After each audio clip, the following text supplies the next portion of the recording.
চাকরি। আপনি তো অমানুষে পরিণত হয়েছেন। আপনাকে প্রশ্ন করে না আপনার বাড়ির মেয়েরা, আপনার বাড়ির বউ আপনাকে প্রশ্ন করে না যে আপনার কি মান সম্মান আছে না নেই।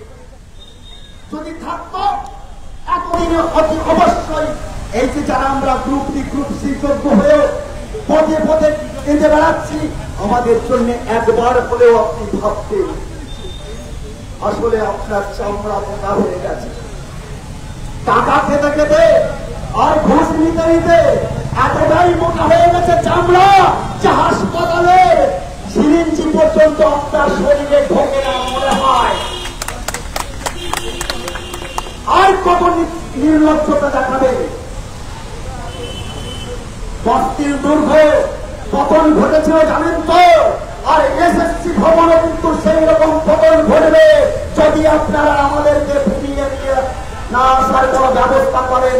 এটুকু বলে দিচ্ছি যে আমরা এখনো কিন্তু যেহেতু স্কুলে চাকরি করি, একটা সদ্ভাব, শৃঙ্খলা পরায়ণ, মানবিকতা, শিষ্টাচার এসব আমাদের মধ্যে বিরাজ করে।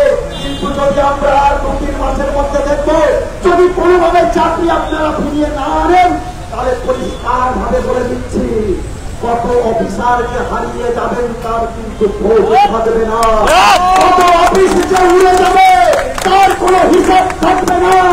অনেক মন্ত্রী হয়তো তার ডেথ সার্টিফিকেট পর্যন্ত লেখা হয়ে যাবে। এখানে চ্যালেঞ্জ দিয়ে বলে দিয়ে গেলাম, আমরা যদি না বাঁচি আপনাদেরও বাঁচতে দেব না। কারণ এই সরকার আমাদের মাওবাদী এবং সমাজ বিরোধী এবং জঙ্গি হতে বাধ্য করছে। আমার পরিবার যদি না বাঁচে, আমার মা বাবা যদি না বাঁচে, আমার সন্তান যদি না বাঁচে, তাহলে আমরাও কাউকে বাঁচতে দেব না। এখানে আজকে সত্যি করে জোর গলায় বলে দিয়ে গেলাম, তাতে যা পারেন আপনারা করে নেবেন। সেদিন আর আন্দোলনের মাধ্যমে করবো না, একটা করে টপকে যাবেন এটুকু বলেছিলাম। যদি মনে করেন হুঁশিয়ারি, তো হুঁশিয়ারি দিয়ে আমরা মৃত্যু আপনারা আমাদের দিয়ে দিয়েছে। আর আজকে আমরা জানি যারা আমরা সনাতন ধর্মের মানুষ এবং যারা ইসলাম ধর্মের মানুষ, তারা আমরা উপরওয়ালাকে সব থেকে বড় মনে করি। সেই উপরওয়ালা যখন আমাদের সঙ্গে অবিচার করে তখনও তাকে আমরা অনেক সময় কটু কথা বলি। আর এখানকার ভারতবর্ষের বিচারপতিরা ভগবানের ওপরে যে তাদের বিরুদ্ধে নাকি কিছু করা যাবে না, তার মানে কি তারা ভগবানেরও ওপরে কতটা বড় মনে করে নিজেদেরকে। তাই সেই বিচারপতিদের বলতে চাই, আপনারা যখন এই রাজ্য সরকার যদিও আমাদের ভাতা দিতে চাইনি, মনে মনে একটা সোশ্যাল মিডিয়ায় সমাজের কাছে একটা বার্তা দিয়েছিল যে আমাদের ভাতা দেবে, একটা ভাওতাবাজি, তবুও সেটা নিয়ে যে কেস উঠেছিল কোর্টে, সেখানে মাননীয় অমৃতা সিনহা তিনি বলছেন আমরা নাকি বসে বসে ঘরে বসে ভাতা দেবো, এটা হয় নাকি? তাহলে মাননীয় আপনার কাছে প্রশ্ন করতে চাই, যারা লক্ষ্মীর ভান্ডার করে তারা বসে নেবে না শুনে নেবে, সেই প্রশ্নটার উত্তর আপনি দেবেন।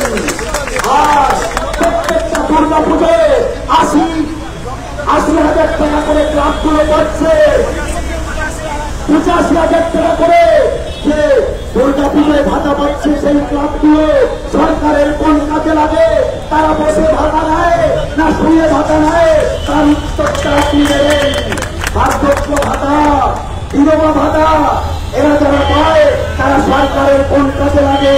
যারা পেনশন পায় তারা সরকারের কোন কাজে লাগে? তারা বসে ভাতা নেয় না শুয়ে ভাতা নেয়? এটা আপনি একটু প্রেস বিজ্ঞপ্তি দিয়ে বলবেন মাননীয় অমৃতা সিনহা। এবং আপনাকেও বলি, আপনি যখন রিটায়ারমেন্ট করবেন তখন আপনি কি পেনশনটা নেবেন না? তখন তো আপনি ঘরে বসে বসেই আশা করি পেনশনটা নেবেন। এটুকু মনে রাখবেন।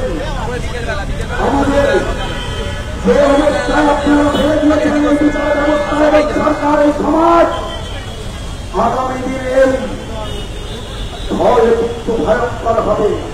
যে বিচার ব্যবস্থা ভারতীয় জনগণকে বাঁচতে দেয় না, মরার মুখে ফেলে দেয়, তারা কিন্তু আগামী দিনে ভয়ঙ্কর থেকে ভয়ঙ্কর হয়। আর তার জন্য ভারতীয় বিচার ব্যবস্থা দায়ী থাকবে। এটুকু আপনাদের বলে দিলাম, এটুকু আপনাদের বলে দিলাম। লজ্জা করে না আপনাদের? সেই যে সিকিউরিটি যারা চাকরি করে আপনারা এক রাতে নাইট ক্লাবে যে টাকা বলান, একটা বেতন রাতে আমাদের সেই টাকা ইনকাম করতে